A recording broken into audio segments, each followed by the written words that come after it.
한국 교회가 빠르게 고령화되면서 교회 분위기가 완고해지고 관계의 갈등과 분쟁들이 늘어나기 마련입니다. 교회에 열심히 헌신 봉사했는데도 억울한 모함을 당했을 때 어떻게 대응해야 할까요? 메신저 뉴스 첫 순서는 서울동안교회 김영주 목사님, 경주남부교회 김상주 목사님, 광주알림교회 김현주 목사님입니다.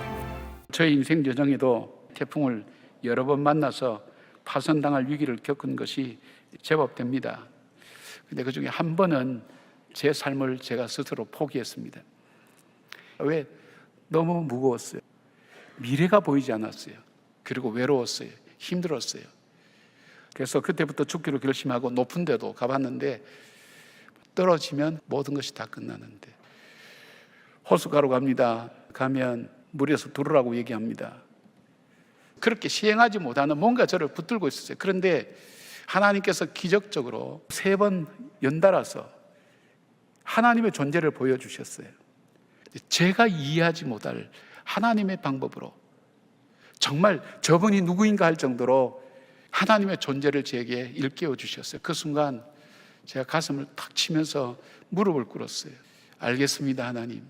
하나님, 제가 다시 일어서겠습니다. 그리고 그 자리에서 일주일 금식을 했습니다. 금식하다가 그 생각이 든 거예요. 금식하다가 굶어 죽는 걸 왜 생각을 못했을까? 목사답게 죽는 건데. 그리고 미국에서 아무 대책도 없이 나왔습니다. 어디로 가야 될지 알지 못하고, 그러나 하나님께서 책임지신다는 그 말씀, 회복시키겠다는 그 말씀 듣고 나왔습니다. 제가 깨달은 것이 무엇이냐면, 하나님께서 약속하신 대로 비늘 껍질 벗기듯이 하나씩 하나씩 나와 내 아내를 치료해 가시고, 그리고 여러분들을 섬길 수 있는 이 복되고 영광스러운 자리를, 말씀을 나눌 수 있는 기회를 하나님 주셨구나. 아까 찬송 부를 때 많이 울었습니다. 하나님께서 언약하신 대로 그 약속을 신실하게 지켜오셨구나. 지금도 하나님 그렇게 우리를 인도해 가십니다. 그 하나님이 저의 하나님이 아니라 바로 여러분의 하나님입니다. 이 눈에 아무 증거 안 보인다 할지라도, 이 귀에 아무 소리 안 들린다 할지라도 그분은 말씀하신 것을 책임지시는, 저기로 가자 할 때에 가자고 했던 그 주님은 태풍이 치든 광풍이 치든 거기로 반드시 나를 인도해 가실 그 주님을 믿는 그 믿음, 그것이 어쩌면 광야 같은 인생을 사는 우리들에게 지금 필요한 믿음이 아닐까요? 우리가 살아가는 인생에서 문제 없는 날이 어디 있던가요? 매일매일 문제가 우리 앞을 가로막고 있습니다. 여러분, 문제가 생겼을 때 문제 앞에서 어떻게 하라는 겁니까? 홍해를 만난 이스라엘 백성들이, 애굽의 병거들이 쫓아오는데 하나님께서 이렇게 말씀합니다. 너희는 두려워하지 말고 가만히 있어서 여호와께서 너희에게 행하시는 구원을 보라 그랬습니다. 시편 37편 7절에서도 이렇게 말씀합니다. 여호와 앞에 잠잠하고 참고 기다리라. 시편 46편 10절에서도 너희는 가만히 있어 내가 하나님 됨을 알지어다. 예레미야 애가 3장 26절입니다. 사람이 여호와의 구원을 바라고 잠잠히 기다림이 좋도다. 성경은 곳곳에서 문제가 올 때 좀 가만히 있으래요. 삼가래요. 왜 가만히 있으라 그랬을까요? 우리가 문제를 당할 때 가만히 있지 못하고 막 경거망동하게 되면 문제는 악화가 되는 것입니다. 아브라함이 자식이 없어 고민하는데 하나님께서 기다리라 말씀하십니다. 그런데 기다리지 못하고 하갈을 취합니다. 하갈을 취함으로 그의 인생이 꼬이기 시작하는데 이스마엘을 낳아 심각한 분쟁의 씨앗이 시작되는 것 아니겠습니까? 경거망동했습니다. 야곱의 어머니 리브가도 마찬가지였습니다. 남편 이삭이 눈이 멀었습니다. 야곱을 씻겨서 남편과 큰아들을 속이는 연기를 하게 합니다. 결국 어떻게 되었던가요? 그렇게 사랑했던 야곱을 죽을 때까지 그 후에는 보지 못하였습니다. 문제가 생기면 사람들한테 다 이야기해야 직성이 풀리는 사람이 있습니다. 여러 사람들에게 전화해서 이 문제를 자꾸 확산시키는 그런 사람들이 있습니다. 오늘 하나님이 말씀하십니다. 문제 앞에서 좀 조용하랍니다. 아브라함을 보십시오. 이삭을 바치라고 하는 하나님의 명령을 들었을 때에 아내와 상의했습니까? 주위의 사람들과 의논했습니까? 성경에 보면은 조용히 모리아 산에 갈 채비를 챙기고 3일 동안 그는 아무 말도 하지 않았습니다. 만약에 아브라함이 이삭을 죽여서 번제로 바치라고 하는 청천벽력 같은 하나님의 말씀을 들었을 때에 아내에게 당신 생각은 어때? 라고 물어봤다면 부부싸움이 일어나지 않았겠습니까? 아들을 데려가려면 나를 밟고 가라, 그러지 않았겠습니까? 아브라함이 가장 믿었던 사람이 누구였냐면은 시종이었던 엘리에셀이었습니다. 엘리에셀에게 내가 이런 하나님의 말씀을 들었는데 자네 생각은 어떤가? 그러면 엘리에셀이 당연히 이렇게 얘기하죠. 주인님, 그거 잘못 들었습니다. 하나님께서 어찌 그렇게 이야기하시겠습니까? 어떻게 백세해 주신 그 귀한 아들, 그 아들을 번제로 바치라, 그 하나님 이야기 아닐 겁니다. 그렇게 이야기하지 않겠습니까? 이 문제를 누구와 상의했다고 한다면 온전하게 순종하지 못했을 것 아니겠습니까? 혼자 그는 깊이 묵상합니다. 하나님이 독자 이삭을 통하여 큰 민족을 만들어 주시겠다, 분명히 약속하셨기 때문에, 그렇다면 내가 이삭을 죽이더라도 이삭을 하나님께서 다시 살려주시겠구나, 그가 깊이 묵상하다가 이 비밀을 깨달은 거예요. 하나님 앞 이 믿음이 생긴 거예요. 사랑하는 여러분, 이거 중요한 겁니다. 문제가 올 때 사람을 만나기보다는 조용히 하나님의 말씀을 묵상할 때 문제가 해결되는 은혜가 있습니다.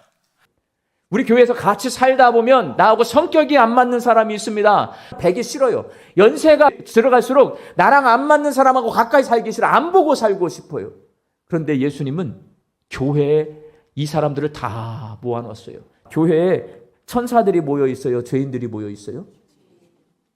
교회는요, 죄인들이 모여 있어요. 양림교회는 천사들이 모여 있는 데가 아니에요. 성경은 참 멋진 진리를 써놨어요. 여기 모여서 뭐 하게 하려고? 거듭나게 하려고. 서로 왼수처럼 왼수되고 서로 멸시하고 무시하고 시기하고 질투하던 사람들이 여기 모였는데 나하고 안 맞아. 근데 예수님이 뭐라고 그랬어요? 서로 용납해라. 용납이라고 하는 것은 나랑 안 맞는 사람을 내가 수용하는 게 용납이에요. 죄인들이 모여 있다 보니까요, 나한테 잘못하는 사람이 너무 많아요. 나한테 해코지를 하고 나한테 나쁜 욕을 하고 이런 사람들이 여기 다 앉아 있는 거예요. 그때 예수님이 뭐라고 그랬어요? 70번씩이라도 7번까지 용서하라. 왼수를 사랑하라. 그게 거듭남이에요. 베드로는 그렇게 이웃을 사랑하는 것이 거듭남인데 이게 뭐라고요? 하나님의 결심이라는 거예요. 여러분, 거듭남이 구원입니다. 나는 구원받았어. 나는 주님을 믿습니다. 난 천국 백성이야. 나는 죽으면 천국 갈 거야. 이게 구원이 아니에요, 여러분. 구원은 뭐냐? 내가 예수님을 나의 주인으로 받아들여요. 주인인 예수님이 나에게 요구하는 거예요. 이웃을 사랑하는 친절한 삶을 살라고 요구하는 거예요. 거듭남은 내가 그렇게 사는 겁니다. 베드로는 사람이 구원받으면 하나님을 미워하는 사람에서 하나님을 사랑하는 사람으로, 이웃에게 관심이 없던 사람에서 이웃을 사랑하는 사람으로 거듭나게 된다라고 말씀하고 있습니다. 기독교의 핵심적인 말씀입니다. 하나님께서 창조 이전부터 예수님을 통해 그것을 이루기로 결심하셨기 때문에 그렇습니다. 사랑하는 광주 양림교회 성도 여러분, 여러분은 거듭나셨습니까? 한 명도 대답을 못해. 이거 잘못된 거예요, 잘된 거예요. 내가 하나님을 사랑하고 있고 이웃을 사랑하고 있는지 여러분의 모습을 한번 살펴보시기 바랍니다. 이 시간 여러분이 광주 양림교회 예배당에서 하나님께 예배를 드리고 하나님의 말씀을 듣고 있는 것은 하나님께서 여러분을 거듭나게 하기로 결심하시고 택하셨다는 증거입니다. 우리가 미쳤다고 여기 앉아 있습니까? 이 시간에 잠이라도 한숨 더 자야지. 여러분, 왜 앉아 있어요? 하나님이 여러분을 택하셨어요. 여러분을 거듭나게 하기로 결심하셨어요.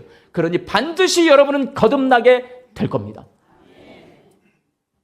하나님께서 거듭나기로 결심했는데 내가 요나처럼 불순종하고 거듭나지 않아요. 그럼 어떻게 돼요? 여러분, 인생의 폭풍을 만나게 되는 거예요. 죄인들이 많이 모여있는 광주 양림교회이지만 서로 용납하고 용서하고 원수까지라도 사랑하는 모습을 세상 사람들에게 보여줘서 우리 교회가 빛과 소금과 같은 교회, 세상 사람들에게 하나님 나라가 어떤 나라인지를 보여주는 그런 아름다운 하나님 나라 공동체가 될 수 있기를 예수님의 이름으로 축원합니다. 여름 휴가 계획을 짜기 시작하는 6월입니다. 휴가도 일의 연장선에서 경쟁적으로 유행 따라 가느라 한국인은 진정한 쉼을 모른다고 자주 합니다. 크리스찬의 휴가는 어떻게 달라야 할까요? 메신저 뉴스 두 번째는 부산해관교회 조성일 목사님, 고양 삼성교회 김영수 목사님, 부산 진교회 신충우 목사님을 연결합니다. 어떤 사람이 교회에 자신의 땅을 주차장으로 쓰라 하고 내놓았답니다. 교인의 입장에서 그 널찍한 땅에 주차를 마음껏 하고 주일에 예배를 드리고 또 집으로 가고 너무너무 좋은 거예요. 그런데 한 가지 조건이 있었어요. 1년 52주인데 51주는 마음껏 주차장으로 쓰되 한 주는 못 쓴다. 그래서 그 사람한테 아니 왜 한 주만 안 됩니까? 그랬더니 그 사람이 하는 말이 그러면은 주인이 누군지 모른다. 52주 중에 52주 다 쓰게 해주면 마치 내가 주인인 줄 안다. 그래서 한 주 못 쓰게 해가지고 주인이 그 사람이지 그거 알도록 했다는 얘기예요. 주일은 주인이 누군지를 기억하는 날입니다. 말하자면 주일은 날의 선악과죠. 에덴 동산에 선악을 알게 하는 나무가 있잖아요. 이 동산의 주인이 누군가라고 하는 것을 알게 해주는 역할을 하는 것이 선악과죠. 다른 모든 나무의 열매는 다 먹을 수 있는데 그 선악과의 열매는 먹을 수가 없어요. 그것 하나 허락하지 아니하심으로 이 동산의 주인이 누군가라고 하는 것을 분명히 알게 하신 것입니다. 하나님은 우리에게 행복하라고 에덴 동산에 살게 해주셨는데 사람은 왜 그 행복을 잃어버렸을까요? 하나님이 내 삶의 주인이라고 하는 사실을 망각하고 잊어버렸기 때문입니다.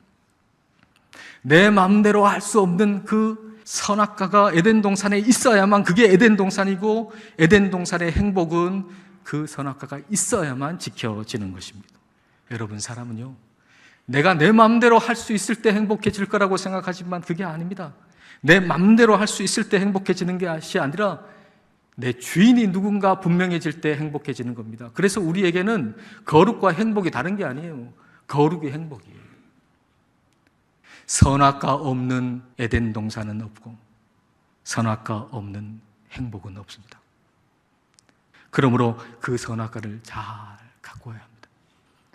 그 선악과를 볼 때마다 내가 주인이 아니요, 내 주인은 하나님이시라고 하는 사실을 기억하며 하나님 앞에 무릎을 꿇는 것입니다. 우리는 예수님께서 열심히 일하셨던 공생애만 생각했지, 또 십자가만 생각했지 쉬는 모습에 대해서는 주목하지를 못했습니다.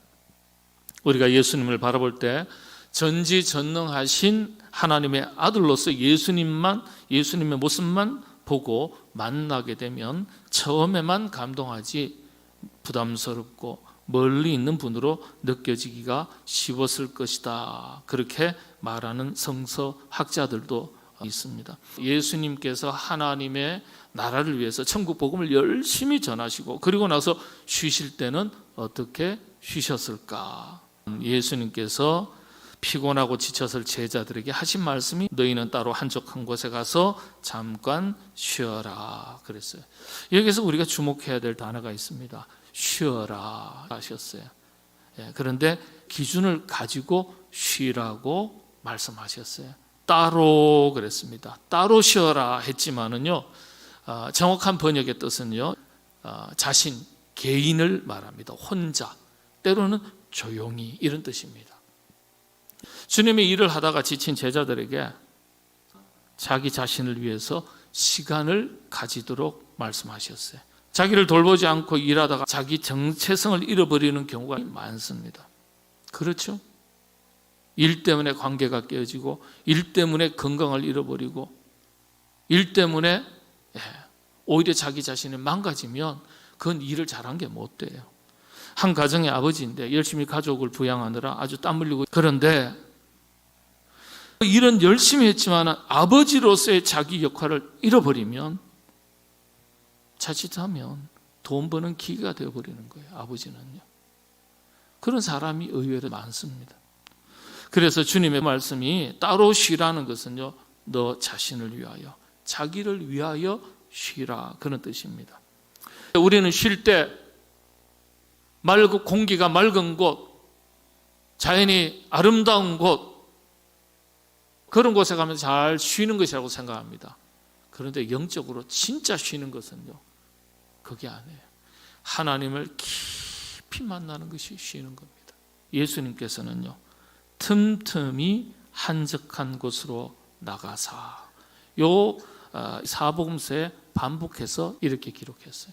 그러니까 주님께서도 그렇게 하셨던 것처럼 우리도 주님을 닮아서 그런 시간, 그런 공간을 가져야 우리의 영성이 회복되고 삶의 깊이가 더해지고 영혼이 쉬고 인생의 가치를 또 분별하게 되고 결론적으로는 우리의 몸과 마음과 영이 회복되는 것입니다.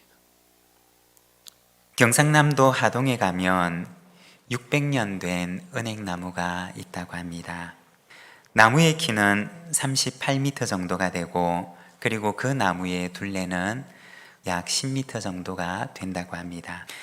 이 나무는 오래된 원래 줄기 곁에 새로운 가지가 자라게 되어서 겉으로 보게 되면 여러 그루의 나무처럼 보이지만, 그러나 사실은 하나의 나무라고 합니다. 이 사진은 나무 안에서 찍은 사진입니다. 나무의直径이 3m가 넘지만 안에는 3분의 2가 텅 비어 있다고 합니다. 그러면 속이 비어 있는 이 나무가 어떻게 600년의 세월을 이기고 지금까지 생명을 지속할 수가 있느냐? 그것은 건강한 뿌리 때문이라고 합니다. 뿌리가 건강한 그 나무에는 해마다 풍성한 은행의 열매를 맺게 되는데, 한 해의 수확량이 약 100가마 정도가 된다고 합니다. 그래서 예전에 가난한 시절에는 이 은행 열매를 주워다가 내다 팔기도 했고, 밥을 짓기도 하고, 오랫동안 그 마을 사람들에게 친구 같은 나무가 되어왔다고 합니다. 그런데 계속해서 새로운 가지가 돋아나지 않았더라면 그 은행나무는 진작에 그 수명을 다하게 되었을 것입니다.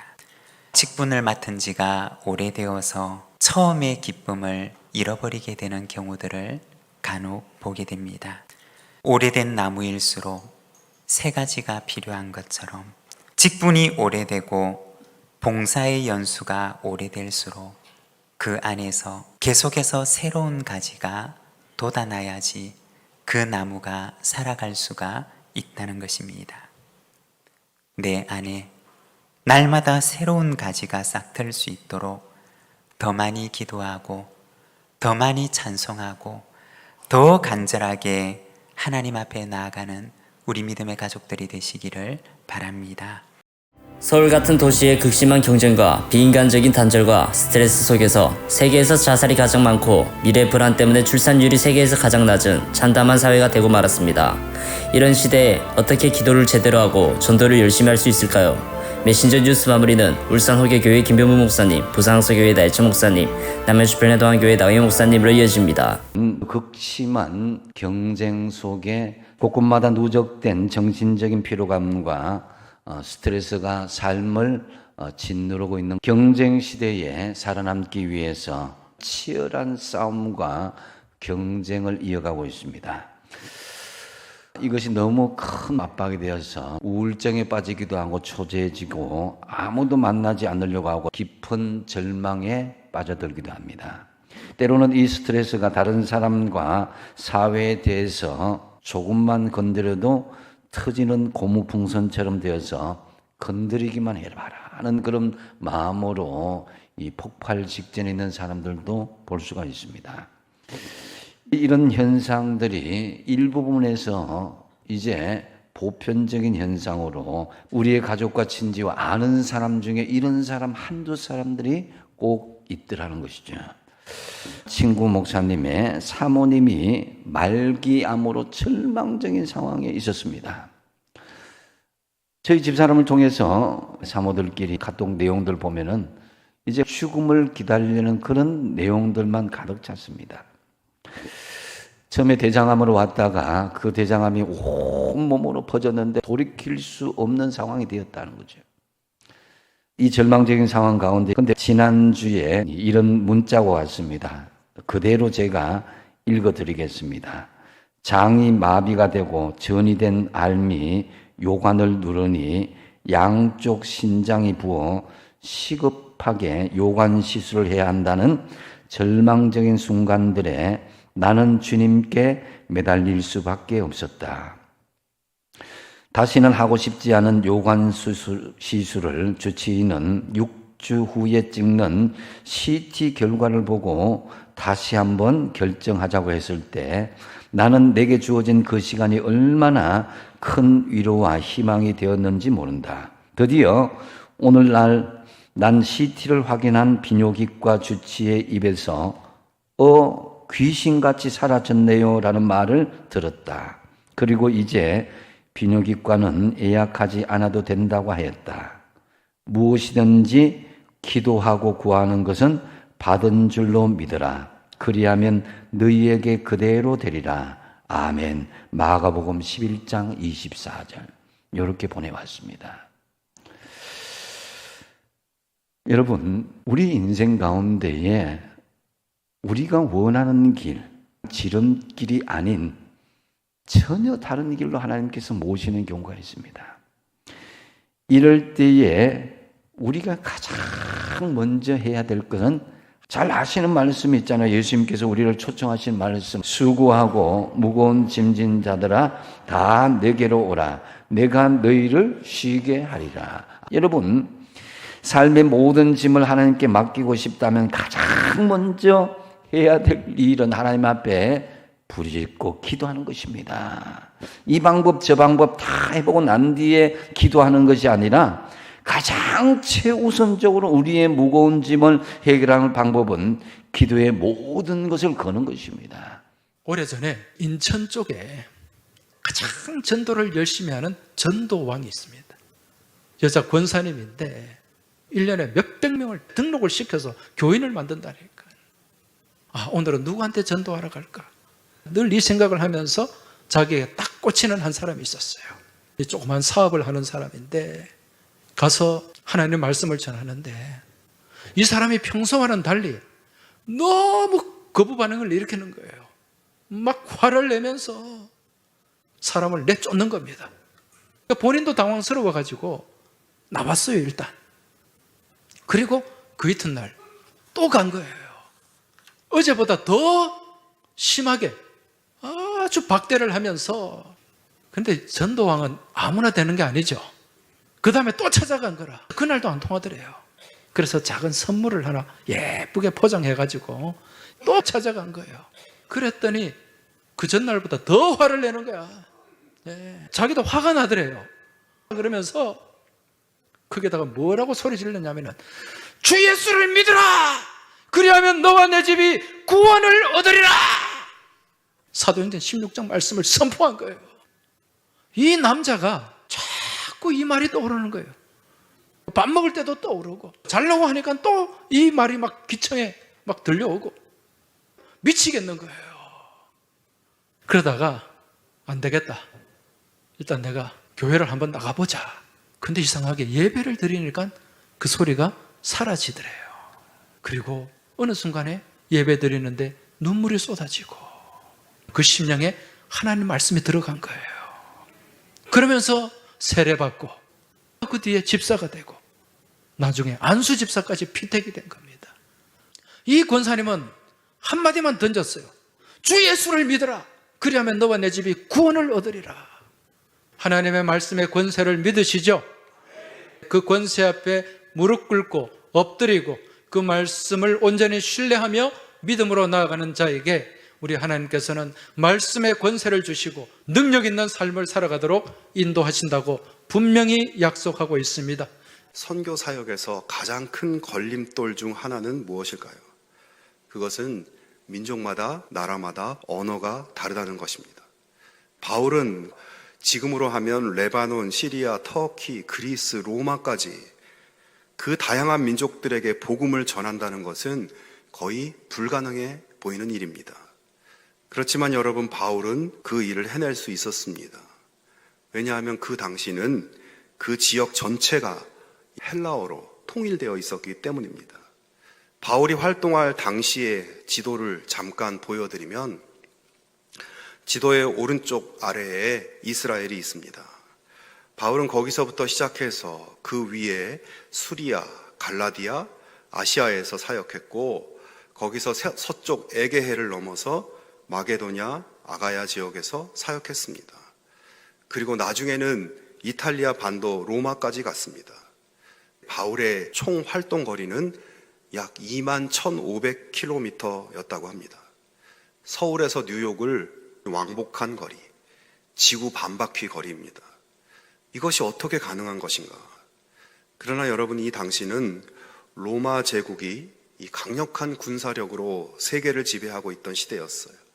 모든 지역의 국경을 없애버리고 각 지역을 연결하는 도로를 건설해서 이 당시 로마가 건설한 포장도로만 8만 킬로미터에 달한다고 합니다. 이 도로는 결국 복음이 나아가는 도구로 사용된 것입니다. 마지막으로 하나님이 준비해 놓으신 것이 한 가지 더 있습니다. 그것은 바로 유대인 이민 공동체인 디아스포라입니다. 그리고 이 공동체는 그곳에 회당을 만들어서 신앙적 정체성을 지키고 있었습니다. 당시 거의 모든 지역에 세워져 있었던 유대인의 회당은 바울이 복음을 전하기 위한 복음 전파의 교두보가 되었습니다. 하나님께서는 복음의 확장을 위해 오랜 기간 동안 수많은 사람들과 나라들을 사용하신 거예요. 헬라의 알렉산더, 바벨론의 느부갓네살, 로마 제국, 이런 사람이나 나라들이 자기들의 역사를 쓴 것이 아니라 하나님의 역사에 사용된 것입니다. 누구를 위해서? 바로 하나님이 사랑하시는 저와 여러분을 위해서입니다. 아홉 목사님들의 말씀 전체를 들으실 수 있도록 전부 링크해 두었습니다. 아직 메신저 뉴스 구독을 누르지 않은 시청자님이 계시면 지금 구독과 좋아요, 알림 설정까지 부탁드립니다. 다음 주까지 안녕히 계십시오. 메신저 뉴스 김성욱입니다.